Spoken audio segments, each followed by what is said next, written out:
Gospodin Miodrag Novaković će sledeće nedelje, dogovorili smo se da uradimo jednu analizu izuzetno važnog skupa kojim je raspravljeno o uređenju Mediteranske unije. Ti skupovi su vođeni u navratima, a jedan od značajnijih elemenata onoga što je utemeljeno kao politika određeno je 2010. godine. To ćemo ostaviti za sledeće izdanje Inforatnika, jer mi se čini da tu leži ključ i za ovo sada veliku seobu stanovništva islamske veroispovesti sa Bliskog istoka.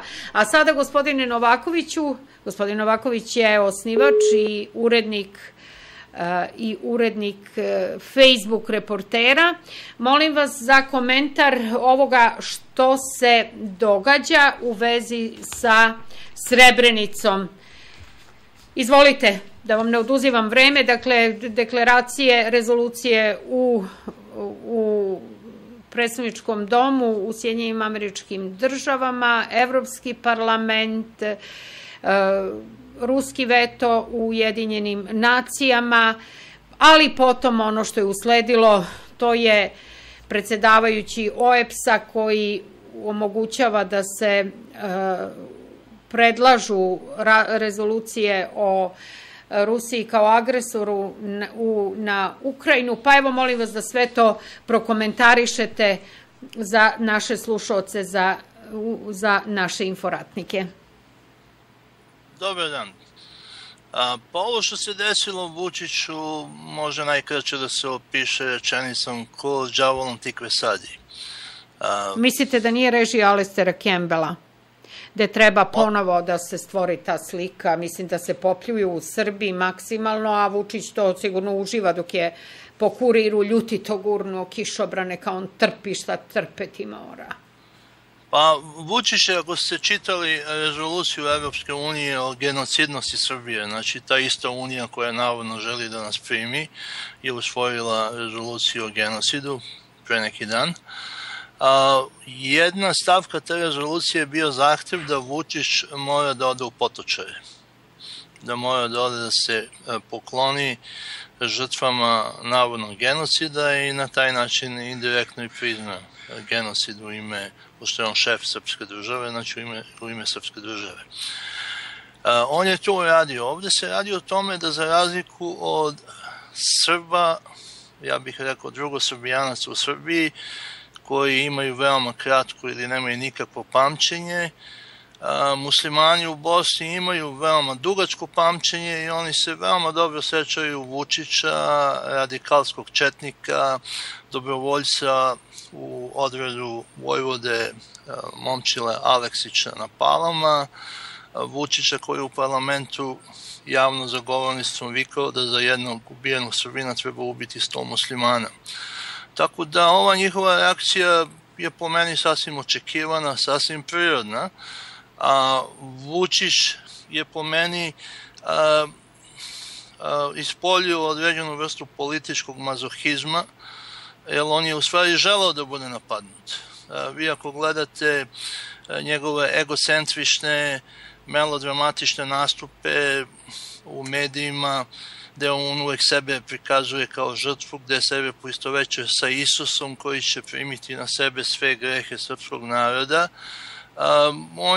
on je znači sa nekom takvom fikcijom u svojoj glavi otišao u Srebrenicu i kao što vidimo iz priloga, on je slonio kišobran kada su letele kamenice, da bi vjerojatno želeći da bude udaren u glavu.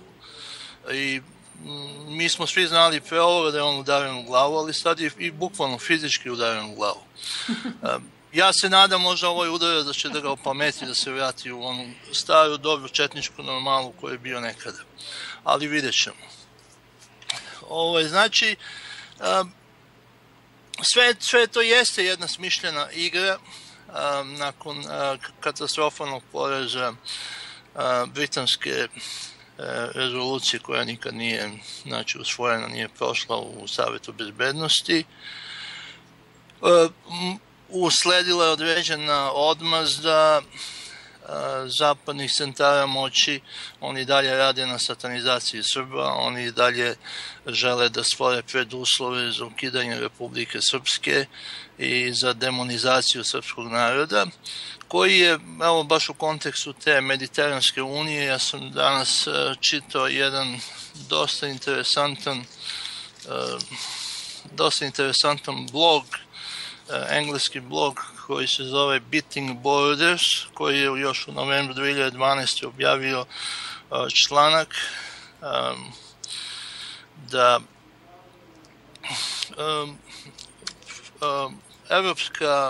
Evrounijska tvrđava i buffer zona, i u tom članku oni su opisali da ovo što sada Evropska unija radi, znači formiranjem te Mediteranske unije, u stvari jedan rasistički koncept podele na Evropljane i ne-Evropljane.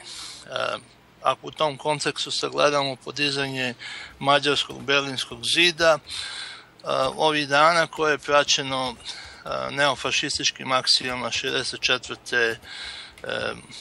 ekstremističke organizacije 64. županije iz Mađarske, koja je veoma aktivna u Vojvodini, to nam jasno kazuje da mi imamo tretman ne-Evropljana. Znači, mi spadamo u taj subhuman, ljudsku podvrstu koju oni žele da izoluju od sebe, da stave sve nas u taj sanitarni kordon, u buffer zonu, i da sve te naše iluzije o ulasku u Evropsku uniju veoma brzo će se raspršiti. Ovo što sada radi Angela Merkel, navodno obećava ubrzani ulazak, to su sve igre dobrog i lošeg policajca. Uvijek se u našim odnosima sa Evropskom unijom ta priča se stalno ponavlja. Da, ali kako vidite sada sve ove propagande koje zaglušujuće prekrivaju Srbiju, trudeći se da uđu u svaku poru mozga bilo kog makog Srbina. Sada na autobuskim stanicama imate velike propagandne plakate Novog magazina sa Merkelkom na naslovnoj strani, koja drži prstić podignut u vazduhu, onako kao disciplinuje Raju Srpsku, i ne samo nju, nego se kaže naslovna strana Merkelova zavodi red u Srbiji, Makedoniji i Crnoj Gori. To je zaista neverovatno, a glavni urednik magazina, gospođa Nadežda Gaće, koja je koliko nedavno na B92 izjavila kako je sramota da je Šešelj još uvek tu i kako je sramota ta propaganda njegova velikosrpska o stradanju 700.000 Srba u NDH. To su mediji čije naslovne strane, a naročito je uzbudljivo videti na njihovoj naslovnoj strani da je KGB odgovoran za raspad Jugoslavije, i postavlja se pitanje, gospodine Novakoviću, dokle seže ova hipokrizija? Dokle, gde su i granice? Jer je neverovatno, prosto mi se čini da nemamo reč kojom bi mogli da opišemo ovo što se sada dešava, da takvi genocidni narodi koji su uništili urođeničke populacije u Americi čitavoj, koji su uništili aboriđine, koji su uništili Afrikance, koji su sada razorili Bliski istok, da jednostavno rade ovo što rade Srbima i Srbiji. Kako vi to tumačite i kako tumačite mentalni, duhovni, psihološki sklop Srba koji učestvuju u tom poslu, rekla bih, sa neviđenim entuzijazmom? Pa ja imam neku ličnu klasifikaciju tih Srba i ja sam se potrudio da se pozovem na istorijske primere iz bliske prošlosti. Mi imamo Srbe koji služe, znači, evroatlantskim hegemonistima, imamo Srbe Janjičare i imamo Srbe Volksdeutschere. Srbi Janjičari su oni koji su proveli proveli jedan veći deo svog života na zapadu, koji su prošli kroz CIA sponzorisane i MI16 zapadne koleđe, za koje mi znamo koji su, između ostalog Oxford, Massachusetts i mnogi drugi, i koji su tamo pripremani da dođu kao moderni janjičari i da preuzmu svoje obavešteno-subverzivne uloge u sprovođenju zapadne agende u Srbiji. Druga strana su ovi domaći politički konverti kao što je Vučić, Nikolić i drugi koji su poprimili na sebe ulogu Volksdeutschera. Znači koji znaju domaće prilike, govore veoma dobro naš jezik, predstavljaju se lažno da su Srbi i sprovode isto zapadnu agendu NATO okupatora. Znači, to je jedna kombinovana akcija uz njihovu veliku pomoć, praćeno velikom propagandnom mašinerijom, koja podrazumeva falsifikovanje istorije, veoma snažnu političku propagandu. Vučić je o tome često govorio kao potrebi promene svesti kod Srba, kao prihvatanju protestantskih vrednosti. On je baš dobio danas jedan islamsko-protestantski kamen u glavu, valjda će ga to dovesti malo pameti. Naša slušateljka kaže, Vučić je danas dobio kamen mudrosti u glavu. Da, inače taj ironičan naslov sam ja plasirao u današnjim na monitoru koji nam je služi za vesti, ali i za moje satirične članke, sa naslovom, nažalost, potvrdilo se ono što smo svi slutili, premijer nam je udaren u glavu. Da. Slede vesti sa terena, mislim. Da, to sam i pročitala. Tako je. To je činjenica koja je faktička i koja je naravno i dvosmislena. Znači, onaj drugi. Kažem, meni je Vučića u mnogim aspektima i žao, jer ja sve više imam utisak da on i nije izdajnik u onoj klasičnoj formi izdajnika, nego da on u istinu ima neke emotivne i mentalne traume, da on u stanju više nije da kontroliše svoje ponašanje. Da li je sad to rezultat njegovih čestih boravaka u Vašingtonu i Briselu, da li su mu tamo radili neku lobotomiju, da li su mu ubacivali čipove, ja ne znam. Ali on se promenio i on je veoma opasan za nas zato što on deluje antisrpski, ali koliko ja vidim on sve to čini iz dubokog ubeđenja. Nema ništa gore kada nam takve stvari radi neki fanatik koji je, znači ideološki vidimo šta radi taj ISIL na Bliskom istoku u Africi. Takvi ljudi su najopasniji. Tadić je bio izdajnik koji je bio doziran, pripremljen, bio je u nekim stvarima umeren, bio je oprezan da se uviše ne istrči, ali očigledno da je veoma dobro pripremio teren za Vučića i za sve ovo što on sada radi. Ali ja se uistinu brinem da je kod njega ta situacija mnogo ozbiljnija. Ja mislim da će likom i delom Aleksandra Vučića u bliskoj budućnosti da se bave ne istoričari, već psihijatri i psiholozi. Jer kod njega su očigledno došlo do nekih promjena u političkim nastupima, javnim nastupima. Pogledajte samo činjenicu da je on na Kopaoniku, na onome skupu, ekonomskom forumu, šta je novinarima uputio, mislim, on je srpski premijer, on je šef države, on je na čelu države, čovjek koji treba da ima određenu harizmu, da ima određeno samopoštovanje, on je vrištao na njih da njega treba da zovu pederom, a ne Đokovića. Ajde sad, ja sam sad ponovno, kažem, iskoristio i ovu njegovu hajku, njegovog režima koji po svaku cenu njegovih političkih putruana. Očevidno da ima nešto, gospodine Novakoviću, u tome.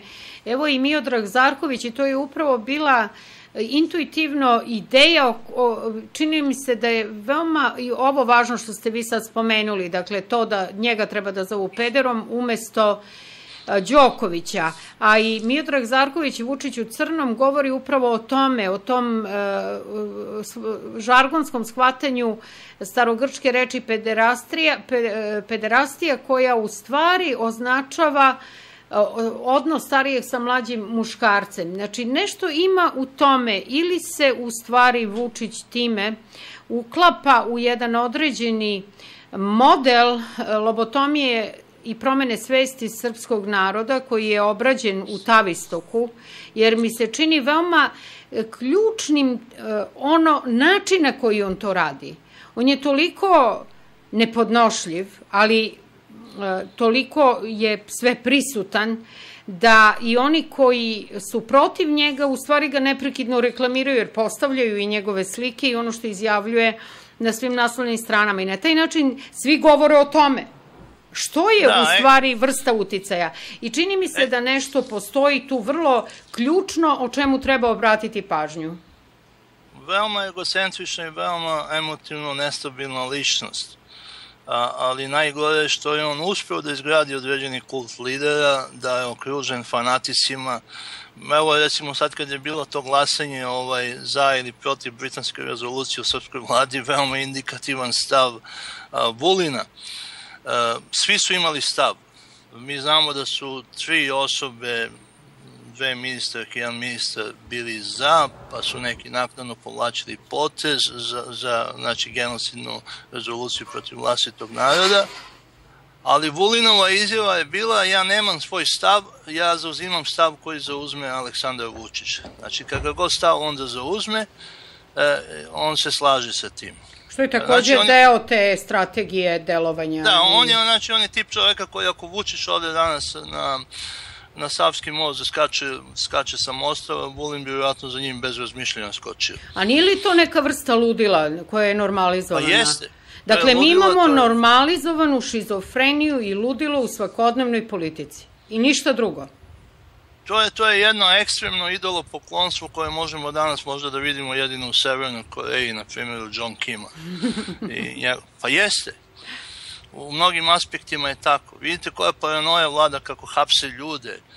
Molim vas, evo to ima briljantan vaš komentar koji zapravo počiva na aristotelovskoj logici i na logičkom mišljenju, a pošto je ono za što se treba zalagati danas povratak mišljenja, razmišljanja. Logička dedukcija. Tako je, opišite nam, molim vas, šta je u stvari režim zaključio na osnovu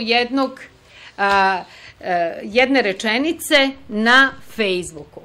Prvo, izvinit ću se vašim slušalcima zbog mog rečnika, ali je veoma važno da pročitam naslov satiričnog članka koji sam ja sastavio, odnosno mog komentara, da bi razumeli smisao. Naslov je: Vučić bi trebalo da bude vrlo zabrinut, vlastiti policajci ga očigledno smatraju govnarom.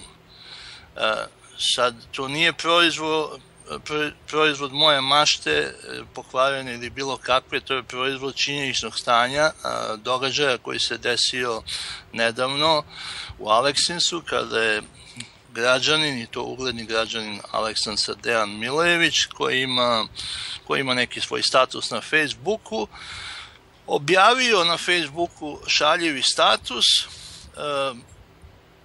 i na kome je napisao, čak i nije po svojim imenom, bio neki Tonton Maku 25, objavio: braćo i sestre, vrag je odnao šalu, dajte se organizujemo da neko ubije govnara i da oslobodimo zemlju, dosta je bilo stvarno.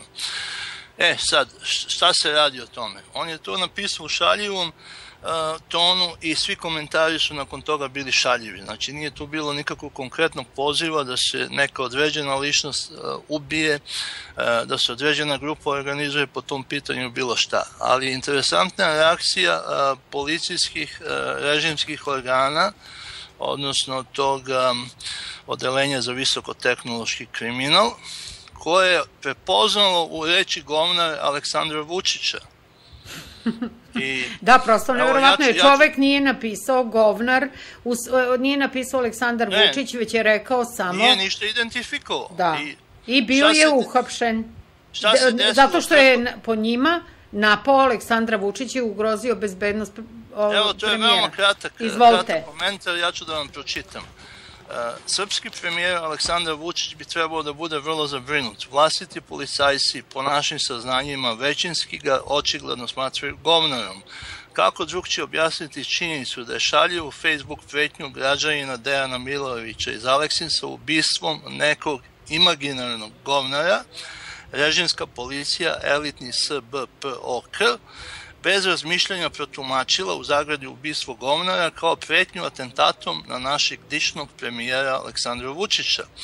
U rekordno kratkom roku na stan baksuznog građanina Milojevića preko 20 komandosa SBPOK-a izvršilo desant, dok su verovatno kovre, žandarmi i pendrekaši čučali negde u komšiluku u stanju pripravnosti i sa isukanim dugim cevima idemo na bazuke ako zatreba da pohapse Milojevićevu užu i širu rodbinu, kumove i šire. Nesrećni Milojević je potom spreveden u policiju u Zagradi sa džakom na glavi po znakom pitanja i tamo prisiljavan da prizna ko je govnar. Građanin Milojević je da bi spasao živu glavu odmah priznao da je jeo govna i da neće više nikad.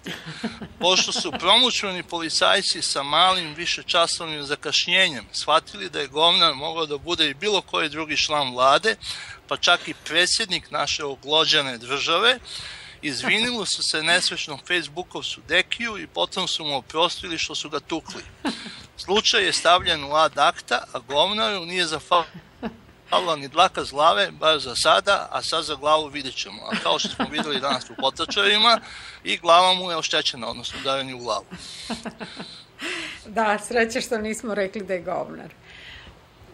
Pa nismo mi rekli, to je MUP Srbije rekao da je Vučić govnar. Da, zaista je to veoma zanimljivo. Tako je.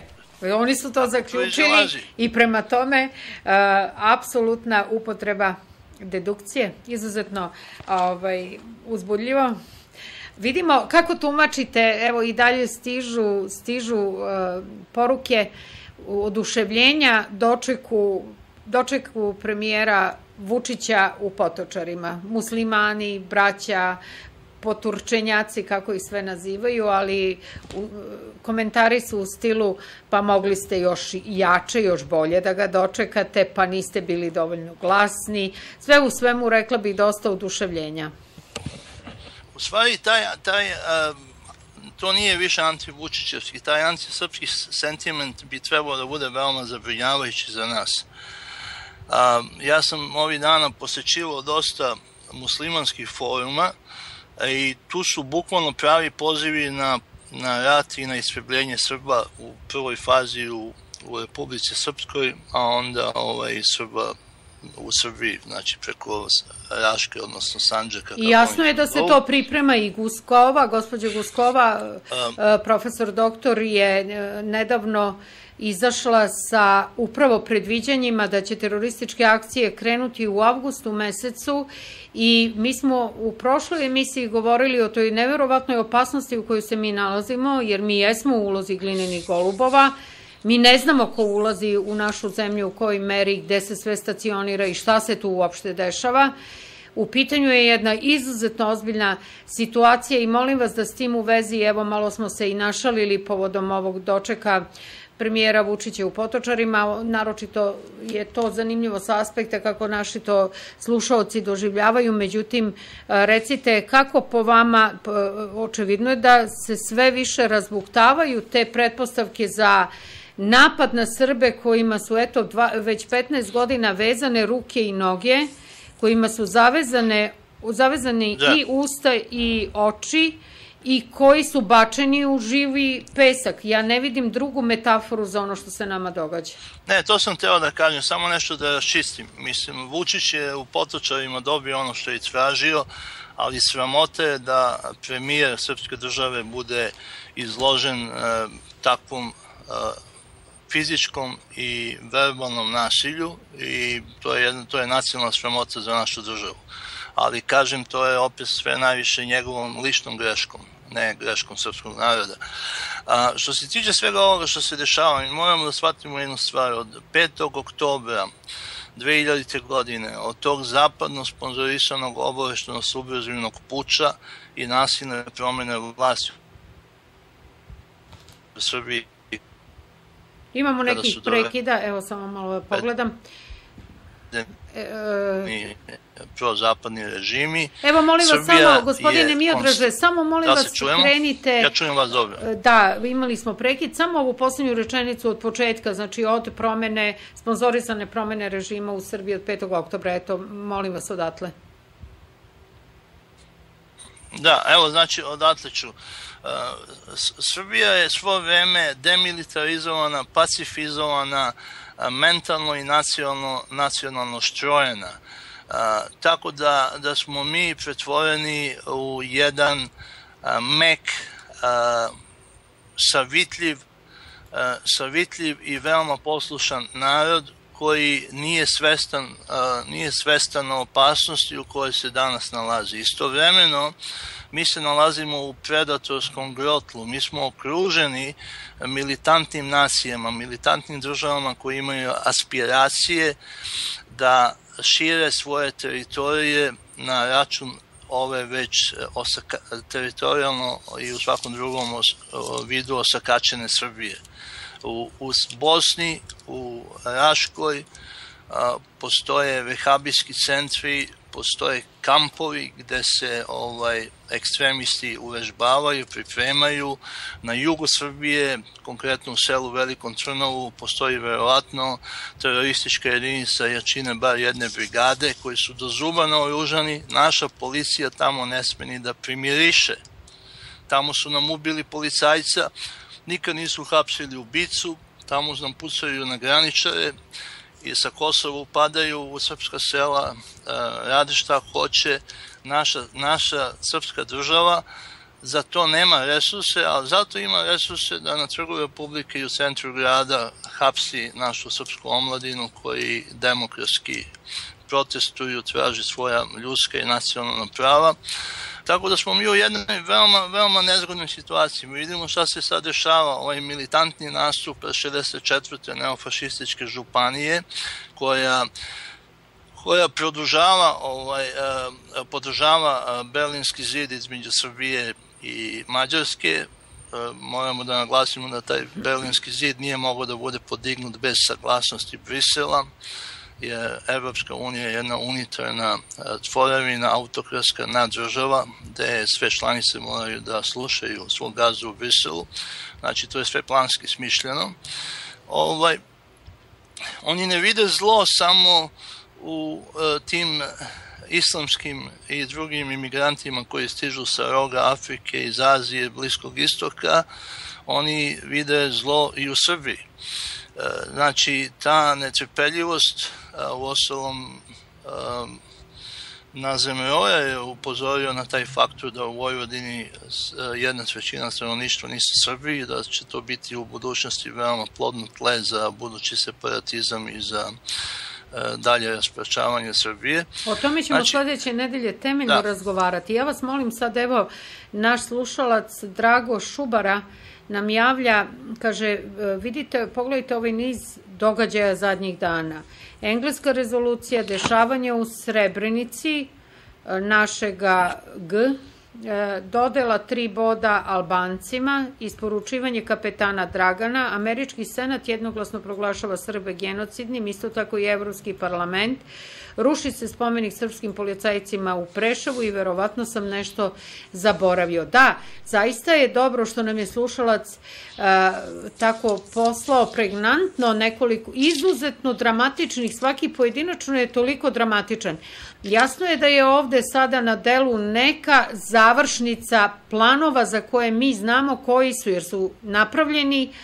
I sledeću nedelju ćemo emisiju posvetiti tome, podsjetit ćemo se i šta je o tome govorio Dragoš Kalajić i šta je o tome pisao Kijuk. To su izuzetno dragoceni uvidi sa sve dokumentima na koje se autori pozivaju.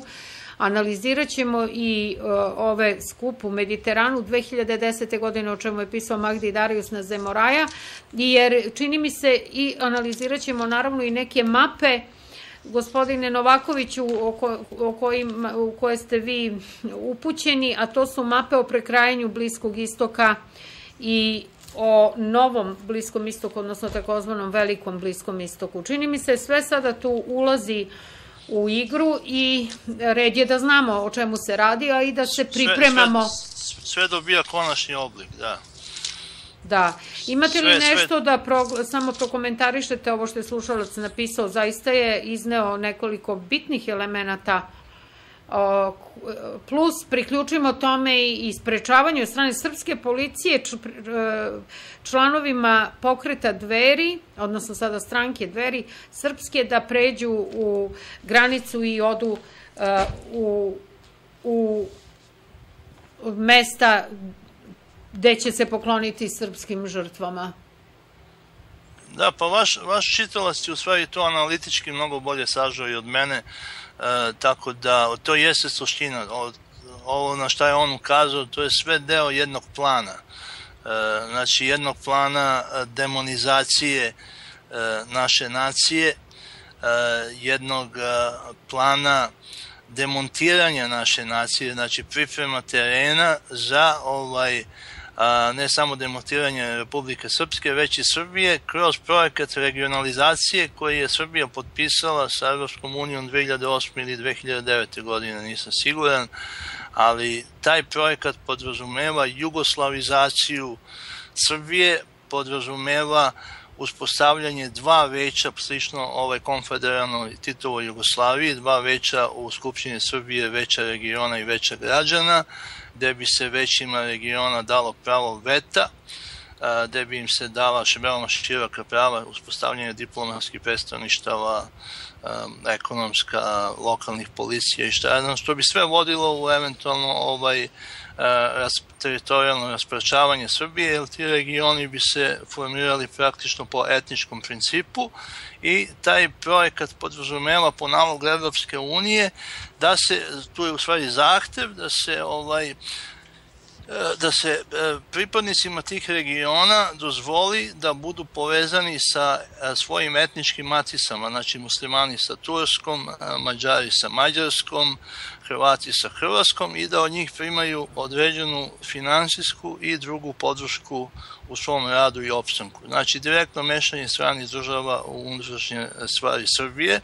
A da li bi, recite mi molim vas, po toj regionalizaciji Srbije imali bilo koji region upravo po tim principima kao etnički homogena zajednica, ili bi oni bili takođe razdeljeni među svim tim regionima koji, vidimo, u stvari dobijaju elemente državnosti? Da, pa centralni pomoravski region, o tome je baš detaljno pisao Pjotr Iskenderović, ruski naučnik iz Ruske akademije nauka.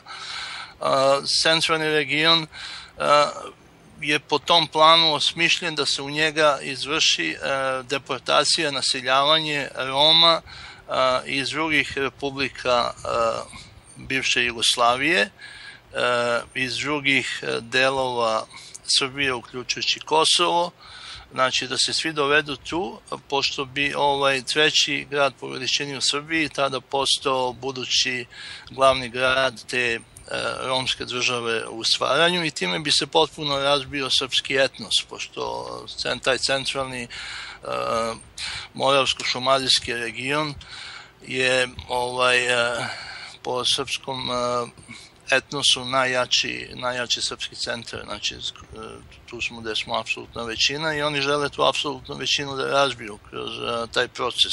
Da, i to je ono o čemu je Latinka Perović zapravo još 2012. govorila kada je za Mađar So rekla da će Srbi nestati, citiram, Srbi ne mogu da se prilagode i oni će nestati. Ona je očigledno upoznata sa tim planom. Da, veoma je dramatično, no naravno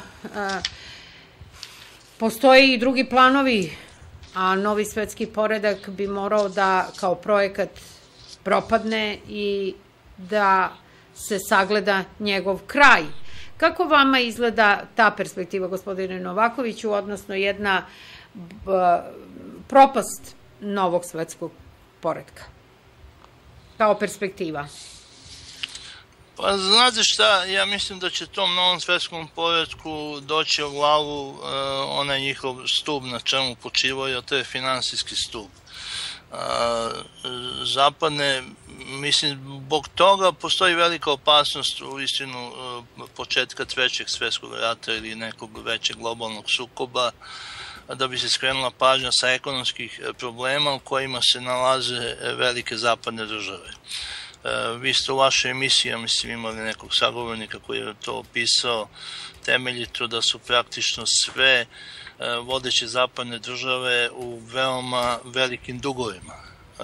Dug Grčke nije nikakav, ali Grčka je periferna periferna članica Unije, koju smatraju ljudskom podvrstom, verovatno jedan od razloga i zato što su u pitanju istočni pravoslavci, dok vodeće zemlje imaju strašno velike dugove i oni tih dugova ne mogu da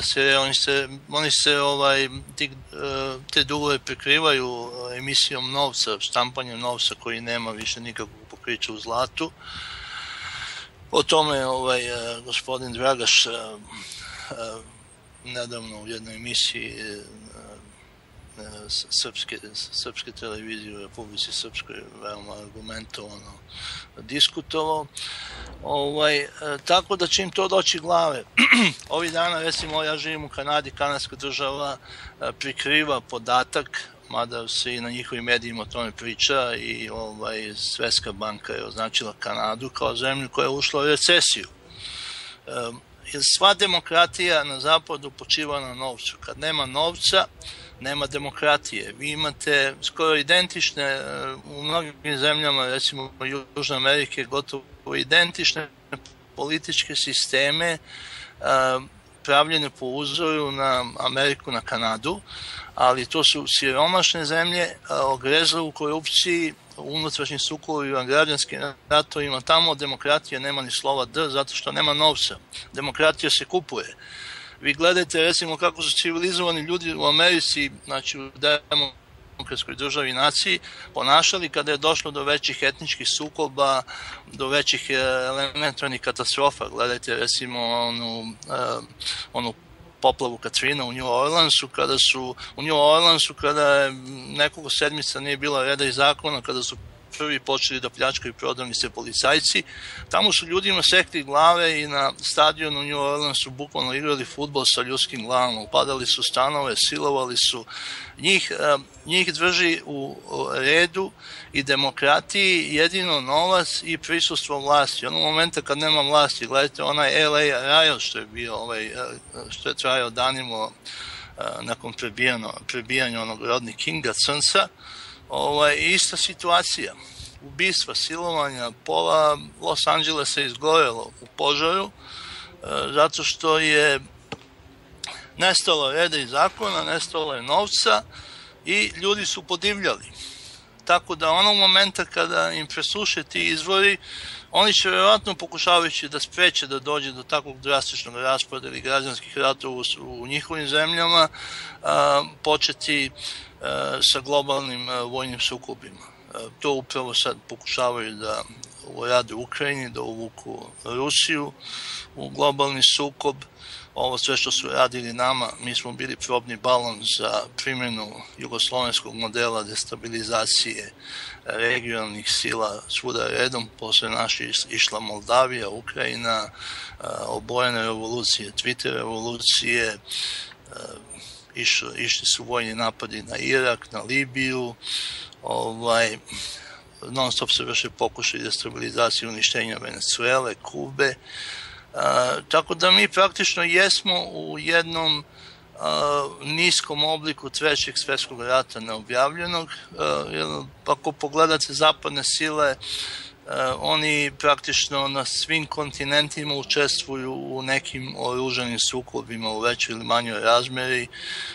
Američka vojska ima, ja mislim, negde preko 2000 vojnih baza strategijski raspoređenih po svetu, tako da oni efektivno kontrolišu jedan veliki deo planete, kontrolišu, mislim, vojno. Ali normalno, oni kao globalisti koji su dosta inteligentni, oni sve to rade u sprezi sa njihovim drugim finansijskim centrima moći, velikim korporacijama, i na taj način ostvaruju na sofisticirani način ono što je Hitler pokušavao da uradi na veoma brutalan način. Osnovno, ova Evropska unija je reinkarnacija Austro-Ugarske monarhije ili Hitlerova treći rajka. I ostvarenje planova zapravo nacističkih po formiranju, u osnovi je nacistička ideja. Willy Wimmer je rekao da je taj prospekt onoj konferenciji koja je bila posvećena uništenju Srbije u Bratislavi 2000. godine, da je u stvari plan bio da se u Evropi obnovi Rimsko carstvo, otprilike ono što je Hitler pokušavao da uradi sa Trećim rajhom, i oni taj plan isprovode. Hvala vam puno, gospodine Novakoviću, što ste sa nama u Inforatnicima.